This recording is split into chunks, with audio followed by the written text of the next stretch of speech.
I was 6 months pregnant when I ran into my ex-husband and his new bride at a coffee shop on what just happened to be the day of their engagement celebration. I hadn't planned to be there. I didn't even know the cafe had been remodeled into some upscale brunch place with golden chairs and eucalyptus in mason jars. I was just tired. My feet were swollen. I'd finished a prenatal checkup and needed somewhere quiet to breathe. That's all I wanted. 5 minutes to feel like I wasn't drowning. But life doesn't wait for you to be ready. I walked in, ordered a hot tea, and turned the corner to find a seat. And there they were, James and Savannah. He was laughing. That laugh I used to love.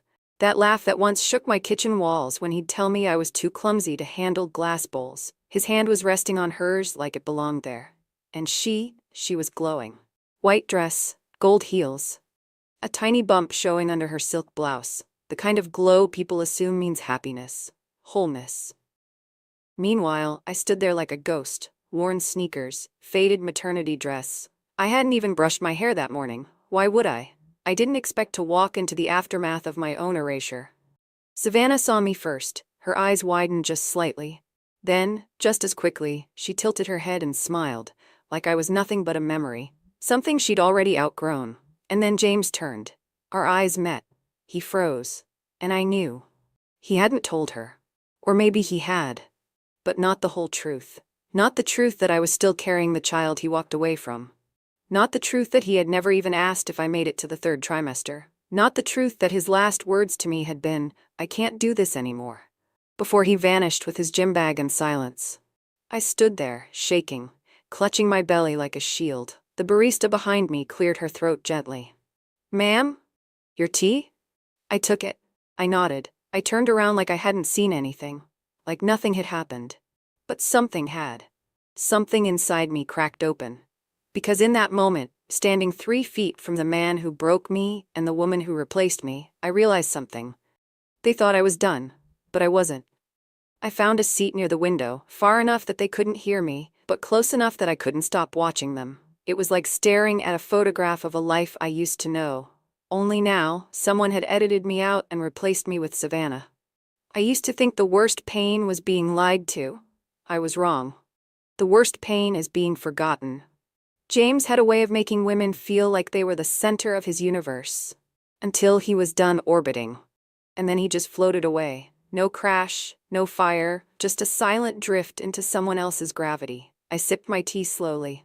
I didn't blink much. I didn't trust my body to cooperate if I moved too quickly. My hands were cold, my chest numb.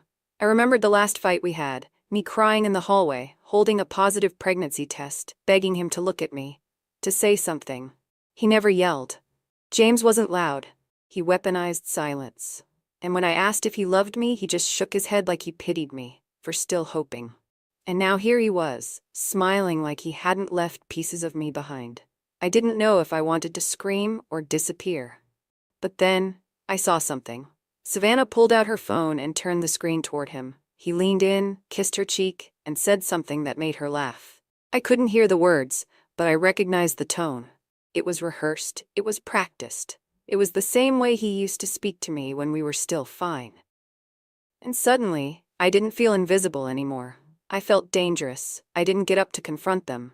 I didn't cry. I didn't cause a scene. Instead, I pulled out my phone and opened a blank note. I wrote one sentence. They don't get to win. Then I wrote another. They don't know who I am without him.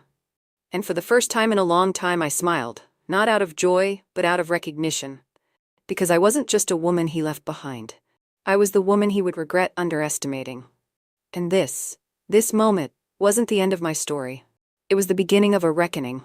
Before all this, before Savannah, before the coffee shop, before the betrayal, I was someone else entirely. My name is Eliza Monroe. I'm 33 years old.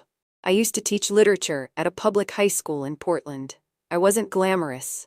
I didn't wear heels to the grocery store or post curated photos online. I believed in quiet things, books, tea, handwritten notes, slow mornings. I was the kind of woman people called sweet at parties, the kind who remembered birthdays and sent thank you cards. And I was madly, foolishly in love with James. We met at a teacher conference, of all places. He was doing a tech demo for a startup trying to get educational software into schools. He was charming, polished, good with words. I was awkward but curious. He asked me to dinner the next day, and I said yes. That was the beginning of everything. Our life together started small: a rented apartment, a shared car, Sunday dinners with my mom. But James was ambitious. He wanted more. Bigger. Flashier. I supported that. I believed in him. When he said he needed to quit his job to build his own company, I tightened our budget, took on tutoring work, and told him to chase his dream. That's who I was. The woman behind the scenes. The one who cooked, cleaned, edited his pitch decks, and kept our home running while he chased the spotlight. When we got married, I promised to be his partner. Through everything. And I meant it. We tried for a baby for 3 years. I had 2 miscarriages. The second nearly broke me. But James held me through it. Back then, I thought it meant he loved me more.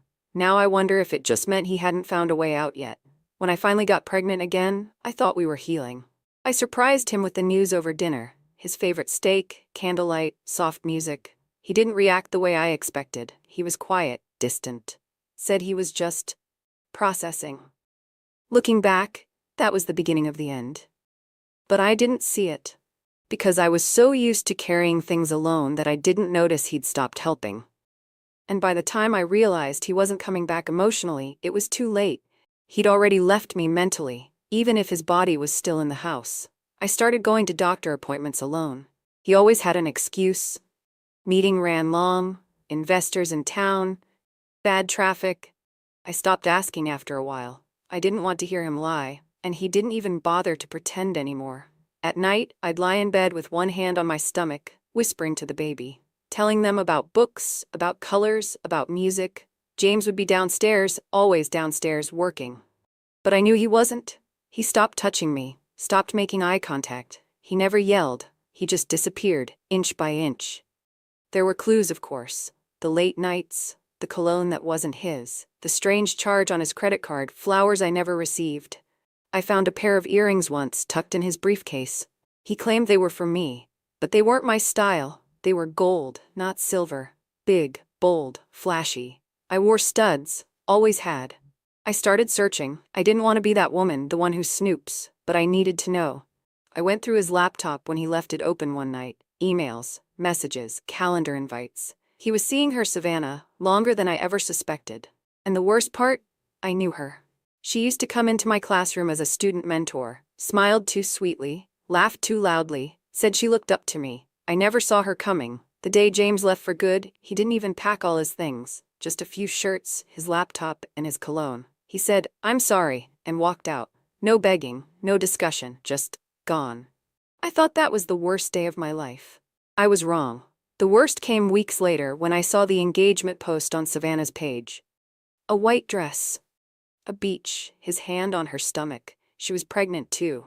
It was like I'd been erased, like my pain had been overwritten with their new perfect beginning, as if I never existed. And yet, I was still here, still carrying his child, still holding the pieces of a life that no one else remembered.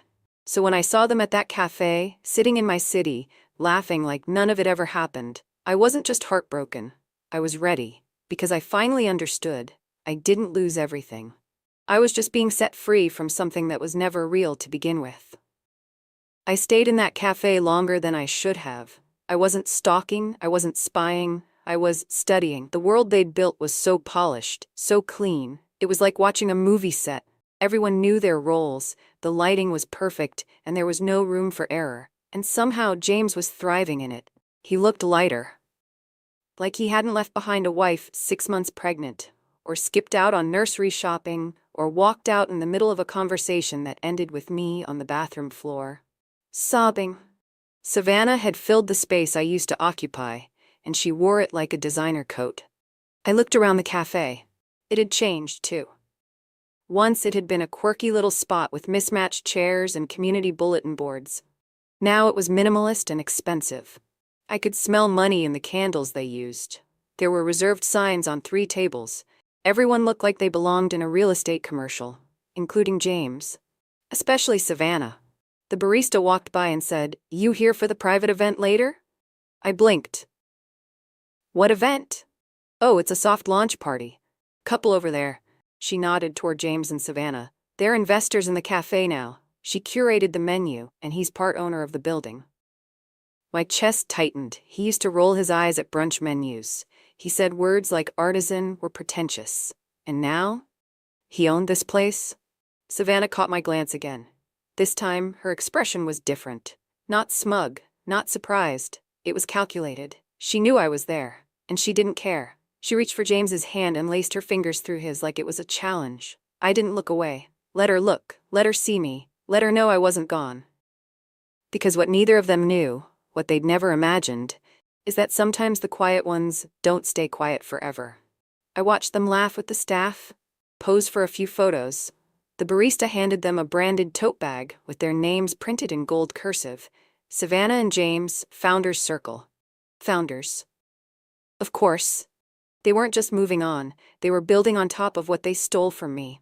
I imagined what James must have told her about me, that I was fragile. Controlling, emotional, the woman who couldn't let go. It made sense now, why she didn't flinch when she saw me. In her mind, I was the ghost in his story, the weak chapter, the lesson. But I wasn't a warning, I was the plot twist. The barista brought my tea refill without asking. I smiled and thanked her softly. Then I pulled out my notebook again. I started writing. Not about them, about me, who I used to be. What I gave up, what I survived. I wrote about the lies I told myself just to keep breathing. About the nights I stared at the ceiling wondering if I was the problem. About the appointments I went to alone. About the names I'd picked out for our baby, names he never asked to hear. Page after page, not as a victim, as a witness. A record, a reclaiming. When I looked up, James had disappeared. I don't know where he went, maybe to the bathroom, maybe to breathe. Savannah was still there. She looked up from her phone, glanced around, and for a brief second, her eyes landed on me again. This time, there was no smile, just stillness. A pause, like she realized something wasn't going the way she'd planned. Good. I stood up slowly, gathered my bag, and walked past her table without a word. I didn't need to speak, not yet. But just before I reached the door, I stopped. I turned, and I smiled, not kindly, not cruelly, just enough for her to know I saw everything, and I wasn't afraid anymore. Because what they built might have looked beautiful, but it was sitting on a fault line, and I was the earthquake coming for it. After I left the cafe that day, I went home, sat at my kitchen table, and opened the folder I'd been too afraid to look at for weeks. Inside were papers I'd collected slowly, quietly, during the final days of our marriage. Credit card statements, email printouts, hotel confirmations, all small things. But together, they told a story. James hadn't just stumbled into Savannah, he'd planned it. They were messaging 2 months before he left me, booking weekends away while I was still spotting from morning sickness. I found one receipt from a resort, same place we'd gone for our honeymoon. That stung. But what crushed me was the date, the night before our wedding anniversary. So while I'd been cooking his favorite meal and laying out candles, he'd been in bed with her. And the worst part? I knew. Deep down, I'd known all along. I just didn't want to admit that I'd bet my whole life on someone who was already gone. I called Carol. "I need you to hear something," I said. She came over with that urgency only real friends have, no questions asked. I played her the voicemail James accidentally left me the week he moved out. It was short. Savannah's voice laughing. "Do you think she'll ever figure it out?" James, "She's too soft. She still thinks we're just going through a rough patch." More laughter. Then silence. Then the click of a door closing. Carol didn't say anything for a long time. Then she whispered, "You kept all this?" I nodded. I thought I was crazy. I needed proof that I wasn't. She looked at me like she was seeing me for the first time. "You're not crazy," she said. "You're terrifying." I smiled. Just a little. Because I knew she was right. I wasn't broken anymore. I was sharpening. And if they thought they'd walked away clean, they had no idea what was coming next. The next morning I met with my lawyer. Yes, I had a lawyer. People assumed I was just a teacher, just a wife. But before James, I'd inherited a property portfolio from my grandmother. Quiet money. Generational. She taught me how to hide it well. I never needed to brag, and James never bothered to ask. When we married, I agreed to keep finances separate. He thought it was a romantic gesture of trust. I knew it was strategy. Because while James had been out chasing flashy tech deals, I'd been collecting leases, investing in land, and expanding my holdings. I owned 3 buildings in Portland outright, including the one where his new café resided. He never knew. Savannah certainly didn't. And now? They were paying me rent. I could have laughed. I didn't, but I could have. Instead, I instructed my lawyer to review the lease agreement, see if there were clauses they'd violated by making unauthorized renovations or holding events without permits. There were. Dozens. He blinked, then asked, "You sure you want to go after them?" I looked him straight in the eye. "I'm not going after them. I'm taking back what's mine." Carol was the first person I told. She spilled her coffee. Literally. "Wait, you own the building they're operating in? Since before they started dating? And you never said anything?" "No one ever asked." She stared at me in awe. "Eliza, you're not just surviving, you're playing chess." I smiled, because I wasn't interested in revenge for revenge's sake. I was building leverage, quietly, powerfully. Then I reached out to an old college friend, Lucas. He was a real estate developer now with a specialty in restoring historical properties. I asked if he was interested in a new project. Told him I had a building in mind. He agreed to meet. When he showed up, he looked me over, then smiled like he'd just uncovered a hidden gem. "Eliza Monroe," he said, shaking his head. "You've been hiding in plain sight." I didn't correct him, because yes, I had. But not anymore, because now it was my turn to move. And I wasn't just a woman scorned. I was the owner of their kingdom. The invitation arrived by accident, at least I thought it was. It was tucked between my mail, an elegant ivory card with gold embossing. "Ryan Collins and Savannah Blair invite you to celebrate their engagement." I stared at it for 10 minutes. Was it a cruel joke? A twisted show of power? Carol thought I should ignore it. "He wants you to see him happy. Don't give him that." But something inside me burned. Not from jealousy, but from the need to face it. Not for him. For me. The event was at a rooftop lounge downtown. I wore a simple black dress, one that didn't cling too tightly to my 6-month belly. I didn't come to make a scene. I came to witness the man who discarded me. I walked in, heads turned. Some recognized me. A few whispered. Then I saw him. Ryan. In a tailored suit, laughing, holding Savannah's hand like she was spun from gold. She wore white. When he saw me, his smile froze. Just for a second. Then he leaned in and whispered something into her ear. Savannah's eyes narrowed. She walked toward me, wineglass in hand. "Well," she smiled, too wide, too bright. "Didn't expect to see you here. Thought you'd be home knitting baby socks." I ignored the jab. "Congratulations." She glanced at my belly. "How far along?" 6 months. She took a sip. "Still clinging to what's not yours?" The music dulled. People turned toward us. "Ryan never loved you," she continued. "You were convenient, a mistake." I felt the blood drain from my face. I opened my mouth, but no words came. Then Ryan joined her, arm around her waist, that same smug smirk from the voicemail. "You shouldn't be here," he said coldly. "This isn't your world anymore." His voice wasn't loud, but everyone heard it. People stared, some in pity, others in awkward silence. I stood there, frozen, like a child being scolded in public. "I just came to congratulate you," I whispered. "That's all." Savannah laughed. "Well, mission accomplished. Now go back to whatever you do all day." Ryan leaned closer. "It's embarrassing, Eliza, you showing up like this. Pitiful." Something in me cracked. I looked around the room, the lights, the polished smiles, the faces pretending not to look. And then I felt it. My baby kicked. Hard. It grounded me. I straightened my shoulders. "You're right," I said quietly. "I don't belong here. I never did." I turned around, walked out slowly. No tears, no breakdown, only silence. When I got to the sidewalk, I sat down on a bench. I should have felt humiliated, destroyed. But all I felt was clear. They had shown me who they were. Finally, without masks, and something in me whispered, this wasn't my end, it was my beginning. After the gala, I went home and cried. Not the soft, silent kind of tears, the kind you swallow and pretend never happened. No, these were ugly, shaking sobs. I cried on the bathroom floor with my dress still on, makeup smeared and hair falling out of its pins. Because even though I'd walked in like I owned the room, inside, I still felt like the girl who'd been abandoned. Savannah had cornered me just before the gala ended.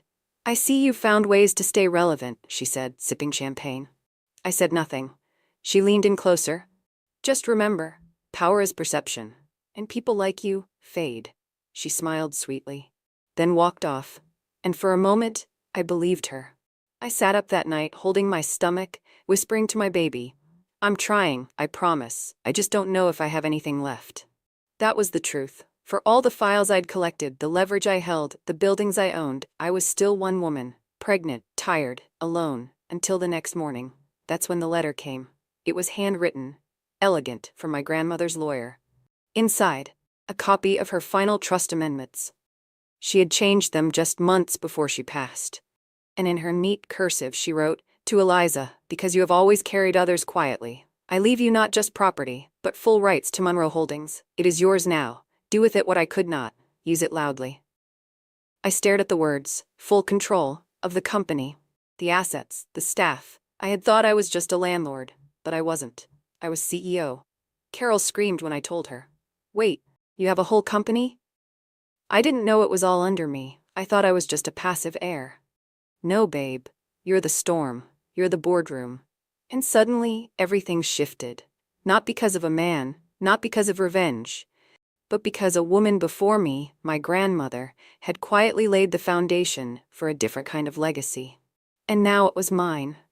The following week, I walked into the Monroe Holdings boardroom for the first time, not as a visitor, not as a family member, but as the rightful owner. The room was sleek, glass walls, black marble table, leather chairs, a far cry from the classrooms and coffee shops I was used to.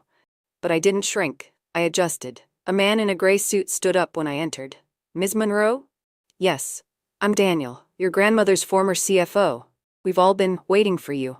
I nodded, sat at the head of the table and opened the folder he handed me. Assets, holdings, developments, cash reserves, charities.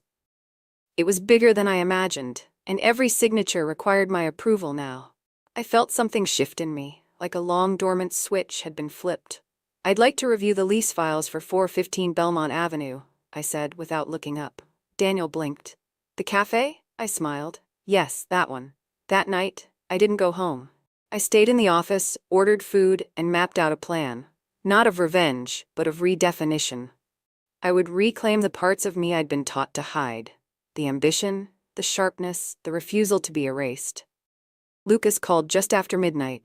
"You up for a site visit tomorrow?" he asked. "Absolutely." He paused. "Eliza, you sound different." I looked out the window of my office, city lights flickering below. "I am.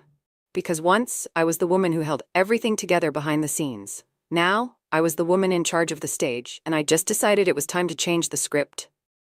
I didn't announce anything. No press release, no social media post, no dramatic declaration. That wasn't my style. Instead, I started showing up differently. I hired a stylist, not for vanity, for armor, structured blazers, neutral tones, fabrics that whispered quiet wealth. I cut my hair shorter, sharper, more defined. It felt like shedding dead weight. People noticed. At meetings, eyes lingered longer. Doors opened faster. No one asked who I was anymore. They assumed I was someone important. Because I moved like it. Lucas took me to see the cafe building under the guise of a maintenance inspection. I walked through slowly, silently, with a clipboard in hand and a private architect trailing behind me. Savannah wasn't there. James was. He came out from the back, surprised. "What's going on?" I smiled. "Routine assessment, fire code updates, lease compliance." His eyes narrowed. "You can't just show up unannounced." I tilted my head. "I'm the owner, James. I don't need an appointment." He didn't respond. I leaned in slightly. "How's business?" He mumbled something about soft openings and investor dinners. I handed him a sealed envelope. "What's this?" "A notice. You violated multiple terms of your lease agreement, unauthorized modifications, hosting public events without permits, late payments." His face turned pale. I kept my voice calm. "Even. You have 30 days to vacate or remedy the violations in full. If not, Monroe Holdings will proceed with termination." He stared at me. "You're serious?" I smiled faintly. "I'm always serious when it comes to my property." And then I turned and walked out. No raised voices, no threats. Just truth. Just consequences. Back in the car, Lucas looked over at me. "You sure you want to play it this way?"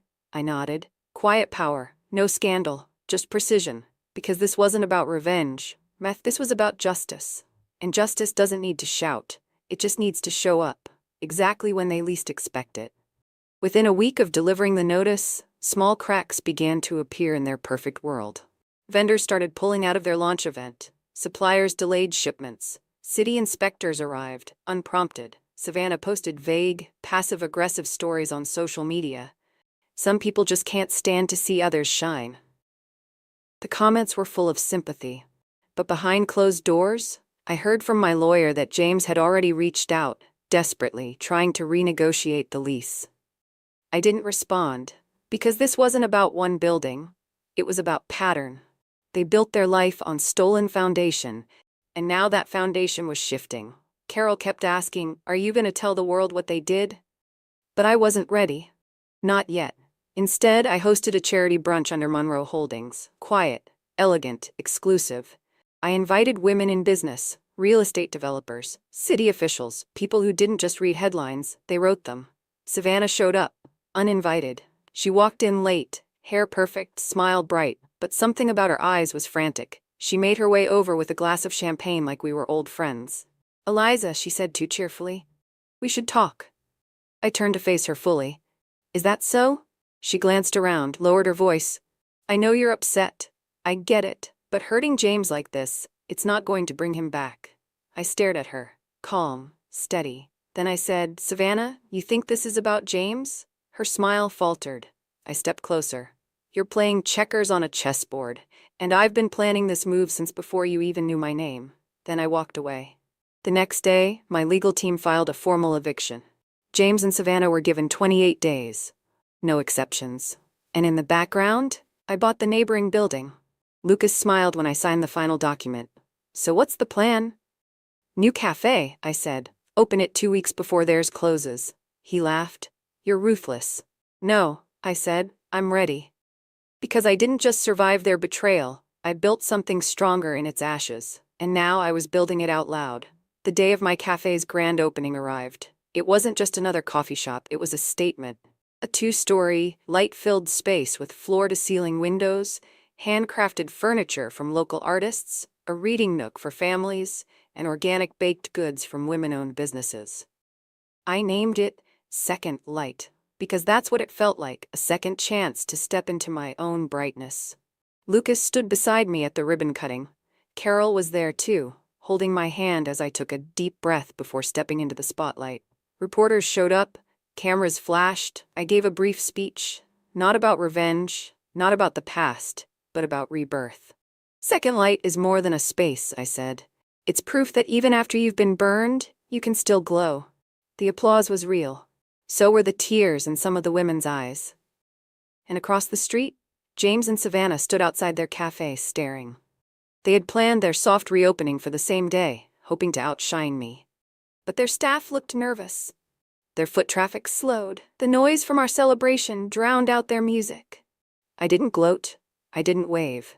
I simply turned to my customers and smiled. Because they came to me. Inside, I spotted a familiar face, City Councilwoman Green, who had previously refused James's sponsorship requests. She ordered a latte, shook my hand, and said, "You've turned this block into something real, Eliza. We're watching." Later that week, an article ran in the local press. From abandoned to architect, how one woman built a movement with a cafe. No mention of James, no room for Savannah, just me. And it wasn't revenge, it was recognition. Because this time I wasn't proving anything to them. I was honoring everything I'd built without them. By the second week, lines wrapped around the block outside Second Light. Customers posted glowing reviews. Influencers tagged the cafe in stories. A local TV station aired a feature. The woman who rebuilt more than a business. And the best part? I wasn't even in the interview. It was my staff, single moms, immigrants, artists, talking about the workplace I'd created. A place built on care, dignity, and second chances. Meanwhile, across the street, things were unraveling. A former employee of James's cafe posted a TikTok, revealing missed paychecks and toxic work conditions. It went viral. Then, a food safety inspector cited them for 3 violations. Someone filed a complaint about fire code issues. The city began investigating. I hadn't lifted a finger. The consequences weren't mine to deliver. They'd been baked into every selfish decision James and Savannah had made. I simply let gravity do its job. One afternoon, I walked into my cafe and Carol met me with wide eyes. "You need to see this." She handed me a tablet. On the screen, a real estate listing. Charming cafe space on Belmont Ave, newly vacated, motivated seller. I blinked. There, Selling? James can't keep up with payments. Investors pulled out. Savannah deleted her business page this morning. I exhaled. Long, quiet. It was over. Not with a bang. With a fade. That night, I stood at the balcony of my office, lights from Second Light glowing behind me. Lucas came out and handed me a cup of tea. He didn't say anything. He didn't need to. We just stood there watching the quiet fall over the block I once thought would haunt me forever. And then I smiled. Because there is no sweeter justice than rising so high they can't even touch your shadow anymore. 2 weeks after they listed the cafe for sale, I got a call from my lawyer. "You should see this," he said.